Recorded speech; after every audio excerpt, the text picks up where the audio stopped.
Міне бүгін Достық көшесіне қайттан келіп отырмын, өйткені аналар жылауда. Бұл үйді тегін берілген жоқ. Сразу айта кетейін. Бұл арендное жилье. Өмір бақи өлер өлгенше, басын жерге түскенше бұның ақшасын төлейсіңдер. Және де бұл жерге алдыңғы жолы келген болатым, жердің астынан су кетіп жатыр, линолеумдары жетпей жатқан үйлер бар, потолоктардың үсті көтеріліп жатқан жағдайлар болды. Енді бүгін ол проблемаларды мы устраним деп подрядчик айтқан болатын. Жаққан пештерін сыртқа шығарамыз деп бачоктарын. Енді бүгін соның біреуін шығарған екен, үйде кәдімгідей өрт бола жаздаған ғой. Бүткіл мына жерде 20 семья бәрі шыққан ғой, тасырлағаннан қорқып. Текелі қаласының әкімі Әділ Алмас Қабдолович, неге сіз халықпен бірге емессіз осындай кезде? Неге сіз шығып жағдайды түсіндірмейсіз? Не бұл үйге газ беріледі, не берілмейді деп шынайы сөзіңізді неге айтпасқа? Сіз негізі Текелі қаласында барсыз ба? Қаласының әкімі, міне сіздердің берген үйлеріңіз жарамсыз. Сіздер бізге от жағыңыздар дедіңіздер. Міне осымен екінші рет пешті жаңағы су қайнайтын бачокты төбеге шығарып, екінші рет жасатты жаңағы. Мұса деген үйді берген. Бірақ ол үйімді жаңа атылып кете жатыр. Даже крышаға дейін көтеріліп, балаларының түгел шошып далаға шықтық. Өлім аузынан қалдық десек те болады. Бұл не деген сұмдық? Бізге газ беруіңізді сұрайды. Бәріміз барамыз да қонамыз әкімшілікте. Өйткені үйге қонуға невозможно бізге. Лучше әкімшілікте тып-тыныш кабинеттері жылы, рахат, сулары бар. Сол жақта жатайық оданша. Пока бізді үйді жасап бергенше, ода бәріміз барамыз әкімшілікте жатамыз онда. Қорықпаймыз дейсіз ғой, бүйтіп далада жүрмейміз. Зайтер. Нан қараңыздаршы, бүткіл бала-шаға бәрі далада жүр ғой. Өйткені үйге кіруге қорқып қалған. Соны чердакқа қойды, побольше, чтобы там 50 литр деді. Мына жағынан кішкентай яна не шығарды? Труба, су қайнаса ғанатан лақтырады деді. От жақтық, чуть не умерли здесь. Мына үйдің бәрі крышаға дейін көтерілді ғой. Сізден сұрайыншы, ол өзі кісі жаққан жоқ па? Кім жаққан? Ана трубасын ауыстырып нетіп, жағы пробаны өзі көрген жоқ па? Өзі тастады кетті ғана, екі бала екен. Сантехник бала екен. Міне, пушка қойған балаларым отыр әні. Пушка қойған, мана бөлмеге не қойып қойдым әлгі, обогреватель қойып қойдым. Көмектеспейді, түк көмегі жоқ. Тоқты айналдырып жатыр жайын шейін, болды.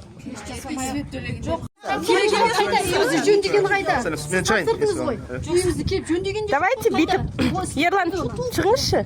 Құса дегендеріңіз керек. Мен далада жүгіріп келді. Масқара қойны, сұмдық қойны, жанып атымыз деген кезде жүгірдік біз. Ылғи қатын бала-шаға бәріміз жүгірдік мына бейшара. Аяғында носки де жоқ, бала-шағасы шұбырылып далада жүр. Жетібаев Ерлан, әкім қайда? Айтыңызшы, халыққа әкім қайда екен айтыңызшы. Неге халықпен бірге емес? Орынбасарымыз. Жоқ, неге әкім өзі келмейді? Пайда жоқ, сіздердің пайда жоқ. Халықтың жылап атқан міне өңкей әйел заты. Жоқ, қайда ол кісі, неге халыққа шықпайды? Неге халыққа шықпайды? Әкім өзі келсін. Жұмыста бекітілген. Сонда жұмысы халықтан биік па, маңызды? Мен әкімге жана Әділ Алмас Қабдоловичқа звондадым. Мына жерде аналар жалаң аяқ жүрді. Ерлан, Пешті енді теспесін. Менің үйіме пешті теспесін. Мен өліп қаласам, шын айтам. Мен өзім үшін қорқпаймын, кішкентай балаларым үшін қорқпаймын. Басқа пеш қойсақ. Подопытный кролик емес, сіздер ананы бір қойып, онысы тасқынатып, екіншісін қойып, мы вам что, подопытные кролики, что ли? То другой поставить, то одну ставить. Нет уже, вывода нету. Потому что у вас система неправильная. Система неправильная. Қандай пеш алып келсеңізде көтермейді. Это невооруженным глазом видно, что он не поддерживает. Он только будет газовое отопление поддерживать у вас, и все. Потому что Мусаның өзі Ерлан айтты. Я этот дом строил, когда печку строил, я сделал так, чтобы она была на газовом отоплении. Эта печь просто у вас... Вы дома тоже не отапливаете, да? Вы дома тоже не отапливаете, да? У вас дома дети есть? А вы отапливаете дома? Вы отапливаете, а мы не отапливаем. Вы представляете, вы отапливаете, вам легко говорить. Ой, Это күндіз 21, а ночью это другой разговор совсем идет.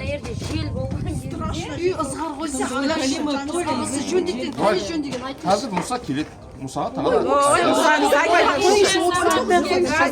осыны салған директор Алматы қаласында қазір ол кісімен мен сөйлестім сол күні Ол кісі неғып келмейді?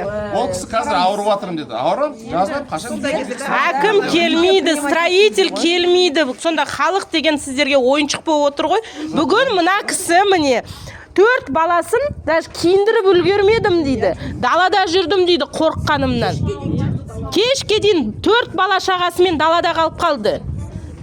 Сіздер соған не деп мен оны әкімге жаңа ғана звондап тұрып жеткізгенде менің уақытым жоқ деді. Мен қазір совещанияда отырмын дейді. Сонда халық деген әкім үшін маған бәрібір деп отырғаны ма? Біздің түсінігіміз бойынша мен тоқтаңыз. Мен ойлаймын, қанша ата-ана мен ойлаймын, то что әкім Текелі қаласында жұмыс жасамайды. Мына кісілердің бәрі мысалға қараңыздар, бәрі көп балалы аналар. Бір баласын бүгін потолок көтерілгенде мына кісі 4 баласымен далада қала жаздады. А ойлаңыздар, мына жақта 20 ана тұр, 20 ананың 5 баласымен отыр. Ал түнде жанып кетсе, түнде сондай жағдай болса, не істер едіңіздер? Сақтансаң, Құдай сақтайды. Ерлан, мына кісі жаңа жалан аяқ шығып кеттім деп отыр. Даланың суығын көріп отырсыз. Олжас. Жоқ, бұл бала өзі шошып кетті. Балаларды алып кетеміз деді. Сіз болдыңыз ба? Болды. Үйді жасаған осы кісі. болдым. Себеп не болыпты соны? Мына котел мощный, мынаған қараған, мынау аварийный. Қатты даусын шығарып сөйлеңізші. Енді бұл ең кішкентай котел ғой мен көріп тұрғаным. Бұдан кішкентай котел болмайды шығар енді. Бір шелек әрең сетінаған. Жоқ, мысалға ал 4 баласымен далада жүрді. Ал каждый үй сөйтіп жүрсе, қыстың көзі қырауда, міне қысың келіп тұр. Ерлан, мынау не деген жағдай? Сіздер бұл үйді тегін беріп атқан жоқсыздар ғой. Қанша ана тұр мына жерде. Сіздердің де аналарыңыз бар ғой. Далада міне тұр. Бәрі балаларды қараңыздар, және көрсет қойын. Бәрі далада жүр. Қорқады мына үйде жатқанға. Салған кезде жаңағы қалай Сангаз ба компаниясы салды. Ол кісі салған кезде Негізі бар ғой, красиво. Көш келмеңіздер әлі. Берілмейді деп. Жоқ, қабылдаған кезде сіздер от жағып қабылдап алдыңыздар ма? Үй жылы болды. Давайте бүйтіп келсек. Қазір бәріміз әкімшілікке барамыз да, әкімшілікте есікті ашып беріңіздер, әкімшілікте. Бәрлеріңіз әкімшілікте бала шағаларыңызбен қоныңыздар. Келсесіздер ме? Давайте жүріңіздер, әкімшілікке жеткізіңдер. Бәрі аналардың бәрі әкімшілікте қонсын бүгін. желтоқсан айында мен сізге жауап берейін.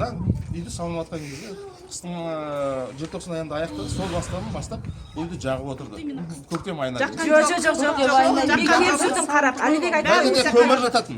Мына жерде таныс балалар бар, олар айтты. Біз от жаққан кезде, мына жердің бәрі тасыр-тұсыр болғанда қорыққаннан бәрі пешті неден алады, лақтыратынбыз деді ғой. Сонан кейін бұл үйді біз майда ба, сіздерді үйінде ғана бердік. Ерлан, талай кемшіліктер пайда болды. Жаңа қыста салынғаннан кейін, мысалы жаңа краска ілінбеген, краска жұқпаған, соңынан терезелерін, соның бәрін ретке келтіру бойынша қабылдамай Рустам Болатұлы қадағалады соны.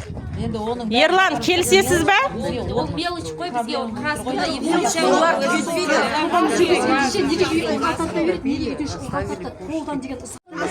Ерлан, Жетібаев Ерлан, келісесіз бе? 20 ананы бала шағаларымен қазір әкімшілікке барып жатады. Жоқ болса біз сонда барайық. Ертең күндіз зато әкімді көреді бұл кісілерші. Жүріңіздер, жеткізіңіздер 20 ананы бала шағасымен. Почему мы должны платить налоги, мы бәріміз почему кісілердің- о нас не думает? Жоқ, бұл кісілердің қауіпсіздігін ойласаңыздар, қазір әкімшілікке барып жатады. Мына үй жарамаса, онда бізге басқа үй беріңіздер, жарайтын. Жарамайды, қыстада шығады, онда басқа үй Жасап беріңіздер. болғанша, онда бізге Біз, например, арендаға нас болсын, береді деп квартира біз болсын, бүкіл алып квартирамызды беріңіздер. бәрін өткізіп, сөйтіп барады. Солай қарап тұрса біз. Келесі аптада газ жүйесінен бастап кіріседі ғой. Неге келесі аптаға қазірден бастамайды? Қараңыздар, Уже демалыс күндері суатыр, олар келісті. Барамыз ба, бармаймыз ба? Жүріңіздер, жиналыңыздар, машинаны шақыртыңыздар. 20 ананы бала шағасымен әкімшілікте барып ұйықтайды. Мына үйді пока толық ретке келтіргенше. Ол әкімнің уақыты жоқ екен. Неғып жоқсыз дейін мындан пеш жағып жатыр, переделали. атылып кете жатық қой, жоқсыз. Өліп қала жатық. Мына үй бірге қозғалды крышасымен қосып. Алдын айтып кеттім ғой, Ол алып келгеніңіз не керек? Жасаған жарамай жатыр ғой, өліп қала жатық қой. Ренжімеңіз. Сіздің жап-жас бала, мына бала. Нормальный, бәленбай жылдық, 30-40 жылдық стажы бар. Сварщикті алып келмейсіздер, жап-жас бала не біледі ол бала? Жалғыз Мына жерде 5 баласымен далада жүріп, 20 үйге жалғыз бала жүр. келді. Жап-жас бала неге алып келесіздер оны? Мен әлі линолеум ол шағы жатыр Жап-жас бала далада. несін біледі ол бала? Зәре-зәре. Міне бала шағамен отырып үйге барып Үш адам истеллациямен жасап екі жетек жүрмей ма? қазір мына білетін жігітпен ғана мына жалғыз жоқ газ керек. Пешке тиіспес, жасамасын деп. газда жасаған Мен система лақтырып жеп жүрмін бе? пеш кардым. Ондай болмаса Басқа пеш керегі жоқ деп жасамай қой. Ерлан, звондаңыз әкімге. Қазір әкімшілікке 20 ананы мен апарамын, қондырамын. Өйткені аяқ қауіпсіздік тудырып тұр бала бәрі шағасымен. үйге кіріп көрсін әр үйге. Звондаңыз. Бір сағат уақыт. Әр үйге кіріп көрсін әкім. Маған келсін әкімнің орынбасары керек емес. Әкімнің өзі келсін, звондаңыз. Звондаңыз, 20 ата-ананы апара жатырмын деп, бала шағалармен. Керек емес. Звондаңыз, Ерлан. Звондаңыз, әкімге звондаңыз. Келсін халыққа, либо мына кісілер қонады әкімшілікке барып. Бәрлеріңіз келсесіздер ғой, барасыздар ғой, қонасыздар ғой. Барамыз, әкім мұнда келмесе барамыз. Әрқайсымыздың үйіне кіріп көрсін. 1-2 минутын алады, бір 20 Қонады. Пока мына үйді жөндеп болғанша әкімшілікте қоныңыздар, басқа амал жоқ қой. Адамы ғой Мен ол да. сөйлесіп алайын. Жақсы ма? Текелі қаласының әкімділігі келді міне. Әкімі келді, Әділ Алмас Капулович. Халықпен кездесуге. Құрылыс бөлім сатып алды ғой. Сол кезде сіздер тапсырған кезде енді техникалық жаңағы мемлекеттік сатып алудың заңына сәйкес сіздер барлығын өздеріңіз жасап бітіруіңіз керексіздер, дұрыс па? Бітіріп бердіңіздер. Бірақ мына кісілер осы жерге кіргелі бері тұрғаннан бастап, енді орысша айтқанда во время эксплуатации мынандай ахуалдар шығып жатыр, иә? Жаңағы бір жердің астынан су шықты дейді. Екінші мәселе, жаңағы мына ең басты мәселе пештің жылудың сатырлауы жаңағы. Үстіндегі тұрған расширительный бачок дейміз. Соның сәйкес келмеуі ма? Не мәселе? Мен түсінбедім соны. Содан кейін бір жылудың жаңағы патология кетіп қалған дейді. Астында жаңағы ыз шығады дейді. Мәселе сол. Сонымен қатар сіздер жаңағы мен естуімше, жаңағы маған орынбасарым айтқан 400 батарея сатып алып, ішіне жаңағы тағы қосасыздар деп жатсыздар. Сатып алып қойдыңыздар. Қашан қосасыз? Бүгін бастап қойып отырмыз. Бүгін бастап жатсыздар. Ал енді маған айтыңыздаршы, мен жаңа маған Айжан звондап отыр ғой. Осы қай үйде жаңағы? Менің үйімде. Мен айтайыншы. Парсылдап кетті дейді. Неліктен? Мен айтайыншы. Біз салдық қазір көріп отырмыз. Көмір көп салдық. Бір жерде көмір салған. Жоқ. Сіз болған жоқсыз ол кезде. Мен де ауылда тұрған баламын, иә? Мен де тұрдық, бәріміз ауылда. Бізде ауылда пешімізді біз кәдімгідей екі шелек көмір саламыз. Екі шелек көмір салған кезде бізде ол қатырламайды. Кәдімгідей расширительный бачок бізде тұрды. Бәрін көрдік. Я мойнымда тұрғаншы. Жоқ, енді сіздер бізден соны сіздер біз енді сатып алған кезде соны сұрап отырмыз ғой. Біз әдейі оны қарадық. Сіздер расширительный көрсеттіңіздер. Заң талаптарына сай тұр деп айттыңыздар. Біз бұны қабылдамаймыз, дұрыс па? Мемлекет қабылдамайды. Сіздер салған кезде өздеріңіз жаңағы жекеменшік тарапынан 4 жаңағы қол қойылады. Қол жаңағы проект жасаған заказчик жаңағы, дұрыс па? Тапсырыс беруші, құрылыс және технадзор, иә? 4-еу қол қояды. Сіздер өздеріңіз. Біз оның ішіне кіре алмаймыз. Өйткені бұл кәсіпкерліктің салған мәселесі. Немесе жаңағы жекеменшік жай адам салады. Олардың ішіне кіре алмаймыз. Қазір енді жаңа жылдан құрылыс кодексі қолданысқа енеді деп отыр. Оның ішіне жаңа басқадан бұрынғы жаңағы неге келеді. Енді мемлекет қайттан өз тарапынан қадағалайды. Өйткені мынандай енді ахуалдар шығып жатыр неше түрлі. Сіздер жаңа айтып отырсыздар. Бұл жаңағы прямой жасалынған деп. Енді сіздер мына кісілер енді тұрып жатыр ғой, бұл кісілердің де мен шын жанайқайына келсем, өйткені шынында да тарсылдаған кезде мен өзім де ондайға айтып қарайтын мынау неғып тарсылдайды? Ал енді жауабыңызды айтыңызшы. Қазір көреміз, жасап отырмыз ғой қазір. Ой, жасамай қойыңыз. Радиатор бәрін алып. Пеш Қазір тұра тұрыңыздар. Жасамасын, пеш керек емес. Жақсы. Жасамады пеш, газ қосты. Жақсы. Газ қосамайды. Жақсы.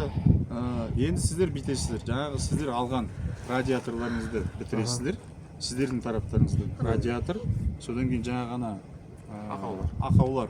Қай жерде жаңағы кішігірім жерлер сынған, жаңағы ана жердің ақтайтын жерлері, кеткен жерлерін барлығын ретке келтіресіздер. Түсінікті ме? Біздің тарапымыздан, Ерлан, 5-ші қарашаға дейін бұйыртса, біз сіздерге газдың бәрін қосып береміз. Осы келесі жетінің сәрсенбі күнінен мердігер компания келіп жұмыс бастау керек. Енді оның маған берген уәдесі. Сіздердің енді былай айтқан кезде пеші бар, бәрі бар. Ішінен бүйтіп кіргізеді, оны жалғайды. Пештеріңізді қосып береміз. Біздің тарапымыздан сол болсын. Сіздердің бірінші бастаймыз, ар жаққа бармаймыз, бәлкім бірінші сіздердікін жасаймыз. 5-ші жаңағы осы қарашаға дейін біз соны бітіруге тырысамыз. КБС компаниясы Юран шақырдың ба? Алматыға шығып кеттім ғой. Учредителмен хабарластым. Біздегі жаңағы КБС деген осы Текелі қаласындағы бүкіл газ жүйесін өздеріне алады. Ертең бүкіл қаладағы газды жеткізетін сол компания. Сол кісілермен мен енді сіздердің жаңағы болып жатқан жағдайларды түсіндіріп айттым, енді көмектесіп беріңіздер. Бұл кісілер өздері төлемейді дедім. Өйткені шама қиын. Біз әкімшілік ретінен сіздерден сұрап отырмыз, көмектесіп беріңіздер. Әр үйге енді қанша шығатынын өздері біледі. Екі ортасын қосып береді. Ішіндегі жаңағы сіздердің қосқан кейбір жерлеріңіз дұрыс емес екен, оны кеше маған сол жердің технигі ме, кім еді? Юра, техник. Айтты, кейбір жерлерін жасаймыз. Содан кейін жаңағы тексеріп алу керек. Мен айтқандай радиаторларыңыз қосасыздар и нені тексеріп алу керек? Полды тексеріш біздің үйге бар. Полды көріш. Пол мен сіздерге түсіндіріп берейін. Жасап береді. Газ қосылса Газ. болады ғой. Мен түсіндіріп берейін. Ауылда тұрдық қой. Біздің үйде де тура солай. От жақпаймыз. Мен шаршадым да жаздан бері бара мына кісімен қанша рет қырылдым білесіз, жоқ, мен мына кісіге сенбеймін өйткені. 9-1. Жүріңізші мен үйін көріңізші, қалай Айжан ана аяғын қалай қатты. Кеше газ қоятын кісі үйіме кірді, бірақ шешті. Қазір мен линолеум алынып тастаған, соны болып көрсеңіздер де болады. Жоқ, былай жасайық. Мен линолеумды бұл кісіге тапсырдым. Мен қазір кіргенмен мен құрылыс ретінде оны мен шеке айта алмаймын сіздерге. Аман міне бұл кісілер салған. Мен бұл кісілерге тапсырыс айтып отырмын. Сіздер қашанға дейін бітіресіздер бұны? 3 күн. 3 күн ба? Давай 3 күн емес, 5 күн мен айтам. 5 күннен кейін келем. 3 күн сіздер өздеріңізге қойдыңыздар. Мен 5 күннен кейін келем, тексерем. Жасадыңыздар ма? Мен бірақ ішіне кірмей-ақ қойын, ят болмасын. Үйлеріңізге кірген мен. Кіріңіз неге? Түсіндіңіз ба? Астына тағы да төсейсіздер ма, білмеймін. Бірақ Фольганы ауыстырсын, фольганы ауыстырыңыздар онда. Көрдіңіздер ме? Бүкіл үйдің жасасын, иә. Сіздер, біз сіздерден мына үйді, ана учредитель қашан? Ол кісі ауырып қалдым деді, мен оны кеше хабарласқам, шақырғам ол кісі. Ол кісі қазір кішкене апаттанып қалды, емделіп алғаннан кейін міндетті түрде келемін деп айтты. Мен оны бүгінге шақырғам сағат. Кешеге сағат 11-ге деді. Ол кісі енді мен енді ауырып қалған азаматты енді келдеп айта алмаймын. Енді оны мен заңның кәсіпкер, мен оған өйтіп, менің қол астымдағы адам болса, мен айтатын едім тексеріңдер депші. Ол кәсіпкер. Мен айтып тұрмын ғой, біз бұл үйді сатып алғанбыз. Бұл үйлерді өздері қабылдайды. Содан кейін біз сатып аламыз. Қабылдаған үй. Біз сатып алған кезде біздің жаңағы техникалық заттарға бәрі сәйкес келіп тұр. Терезесі бар, есігі бар, жаңағы пештері бар, крышасы бар. Барлығы линолеум бәрі төселінген, бәрі сәйкес. Ал эксплуатацияда жоқ, качествосын бәрі қарады, сәйкес болып тұр ғой. Білмеймін, что-то качествосын сомневаюсь. Жоқ, сіз кешіріңіз, трубалар бәрі кәдімгі сатылмаған. Дұрыс па? Мен енді оны жаңағы сіз айтқандай жаңағы батареяны жаңа өздері айтып отыр. Өздері кінәларымыз деп. Айттым, давайте онда көтеріңдер. Нормативті, енді нормативтен асырасыздар по ходу, норматив сәйкес бізде 1/2 квадрат, бір несі. Сіздер асырасыздар секілді. Енді газ қосылғаннан кейін біз газды қосамыз, содан кейін көреміз, сіздердікі дұрыс па? біздікі дұрыс па қате ма екен жақсы ма газ бізден дедік қой енді ар жағын сіздер реттеуіңіз қажет енді бұл кісілер өзіңіз ойлаңызшы сіз міне өзіңіздің де бала шағаңыз бар шығар олар да келіп мынандай үйге тұрса ертең суық болса аяқтан ыз өтсе не дейсіз мені жамандайсыз ғой сіз мердігер жамандамайсыз сіз сатып алған азамат жамандайсыз біріншіден жаңағы біздегі архитектор сатып алды заказчик құрылыс бөлімі одан кейін әкім жамандайсыздар орынбасарым жамандайсыз бәрі әкімге келеді Сіз маған бесплатно үй берсіз, мен қуанып едім, рахмет айтып едім. Бесплатно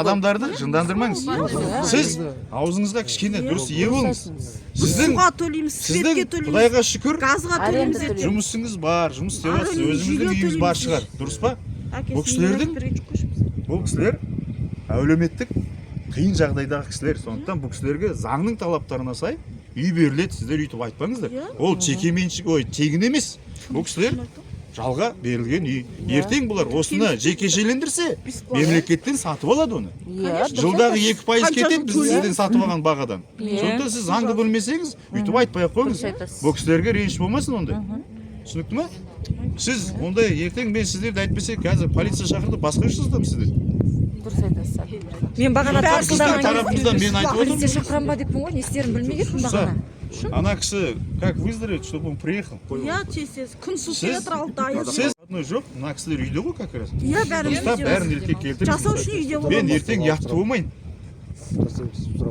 егер жасамасаңыздар маған реніш болмасын мен заңның басқасымен барамын жақсы ма ана кісіге айт солай сангаз деп қалай иә сангаз оразғали мен бір сұрақ қойсам бола ма бізден 3-1 үйде тұрамыз шы алдында пожарды білесіздер ғой иә сіздің анаңыз келіп кетті иә менің мамам бар мен өзім жұмыстан жібермеді да мен бара алмадым анам барды ана газоблок күйіп кеткен ол жарамайды енді соны ауыстыру керек қой мен анаңызға түсіндіріп айттым ғой Олег деген кісі қазір кеше келді ма бүгін келді ма ол кісі қазір басқа неде жүр екен сондай жасайтын ремонт жасайтын ол кісі келемін деді ол кісі келген кезде мен анаңыздың телефонын жазып алып қалдым неғып соны сол кісіге хабарласам сырты өртеніп кетті ғой іші өртенді ма бәрі жарамайды ау жоқ біз қарайық оны келсін специалист анықтайық мен оны қазір жоқ мен специалист емеспін сіздер кешіріңіздер мен біз менеджерміз ғой мен сол үшін бізде жер комитеті бар архитектор бар құрылысшы бар дұрыс па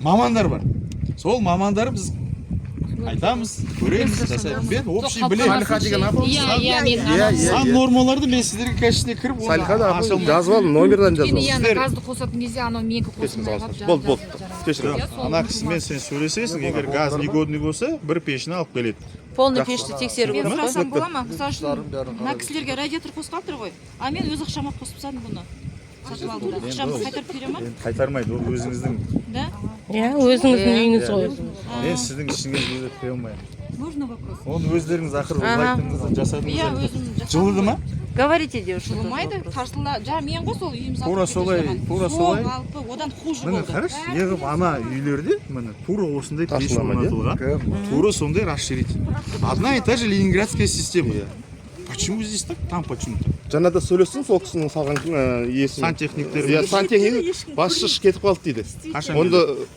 айта алмады қашан келетінін мен айттым жіберіп көріңізші деп жаңа тоже тексертіп көрейін деп айтқанмын ақауы қандай деп Мен жақтым ғой үйді батареймен неше жақтым қарындас қалай болғанын айтсаңызшы батарея сымайды деді мен үйді жағып ойбай аға батарея ысырайды батарея бәрі ыстық болды ғой иә тарсылдап кетеді жоқ тарсылдап аздан салдым тарсылдаған жоқ жандық қой бәрі неге тарсылдады ғой басында жоқ басында көп салдыңдар тарсылдады енді ол аздан салмайды мына кісі айтады маған сабақтап отырамыз ба аға сіз жер үйде тұрдыңыз ба бұрын аға ана кісі маған бүйтіп айтады мынандайдан сал дейді түсіндім мен үйге отырамын соны айтайын деп отырмын сіз жер үйде тұрдыңыз ғой жер үйде біз қалай тұрдық мен сізге жаңа айтып отырмын біз енді қызық екен мына кісі жоқ көп халықпен салып отырған жоқ бәрі тарсылдайды тарсылдамайды бұрын тұрған үй тарсылдамайды анклап ауылында жер үйде тұрдым өзім өстім біздікі тарсылдамайды қатты ана күшті көмір келеді ғой ана жақсы разрезлен анау майлы көмір жанған кезде кәдімгідей мықты не берген кезде тарсылдайды разговор бірақ енді кішкене сіз де ойлап сөйлесеңізші. Сіз сантехниксіз ба өзіңіз? Маманыңыз қандай? Сантехник емес. Енді маманыңызға сәйкес маман алып келіп, специалист алып келіп көрсеңіздер. Сонысы жас баланы алып келгенсіз, бірақ бала.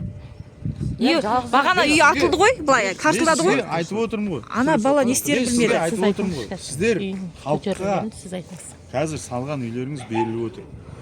Мен оны өзіме сатып алған жоқпын. Мен өзім үй жаңағы салам деп өзіме алған жоқпын оны. Мен қызметкерлеріме деп. Бұл кәдімгі кезекпен берілетін үйлер халыққа. Жаңа алдында айтты ғой міне, шынында да видеода байлар тұрады деп ойлап отырсыздар ғой деймін суретке. Ондай жоқ. Сондықтан бірін-біріміз түсінейік. Мен сізде түсінемін. Мүмкін қазір сіз басшыңыздың сөзін айта алмай тұрған шығарсыз. Сондықтан мен сіздің басшыңыз келсін, онымен де мен сөйлесем. Онымен де мен жаңағыдай өзімнің қойған талаптарымды мен оған жеткіземін. Алдында айтылды, 2 рет айтылды, 3 рет айтылды. Мен шын жаздағы болған ақауларды естімеппін. Мұның Айжан шығарған кезде ғана көп көрдім мен көбісін. Содан кейін Айжан шығарған видеоны алып тастапты. Алмаңыз, неге аласыз Айжан ханым? Тоқтаңыздар. Сіздер түсініңіздерші, бұл жерде мен оны комментировать ете алмаймын. Оны көтермей қойықты, айтпай қойықты. Мен сіздерге осы жерге айттыңыздар, сұрадыңыздар. Мен жаңа совещание өткіздім де, бітірдім де, 6:15-те тез бітіріп, бері шығып кеттім. Может, сняли же меня? Көзге кетіп отыр. Жоқ, көзге не етіп отыр да? Сізді халық бірінші рет көріп тұр екенші. TikTok-тан көреді енді. Мына жерде әдейілеп жүрген, мына жақта да, мына жақта. Енді мен таңнан жүремін де, мүмкін сіздер көрмейсіздер. Мен енді өйткені күндіз жүргенге уақыт болмайды кейбір кезде. Мен қазір мен совещаниедан анаған жүгіресің. Менің басты мәселем бұл жерге қаражат алып келу, проекттер жасау, бәрін жасату керек. Менің қол астымдағы істеп жатқан азаматтар, олар жүріп, осының барлығын қадап қалап, үлгеру керек. Мен таңертең жүріп, көбінесе жаңағы үлгеретін жерлерінде жүріп шығамын. Өйткені енді келешекте мына жерге біз асфальт саламыз дұрыстап. Былай бәрін саламыз. Свет керек, қараңызшы, қараңғы. Автобус жүргізуді тоже ойластырып жатырмыз. Содан кейін жаңағы сіз айтқандай мына жерге жаңағы жарық шамдарын, онда жаңағы содан кейін жаңағы экосервиспен тоже сөйлестік. Ол кісілер де айтып отыр, біз контейнер қойып берейік. Жаңағы қай жерге қазір архитектормен определить, чтобы сіздер жаңағы бір жерге апарып, өйткені бір жерге қойса жаңағы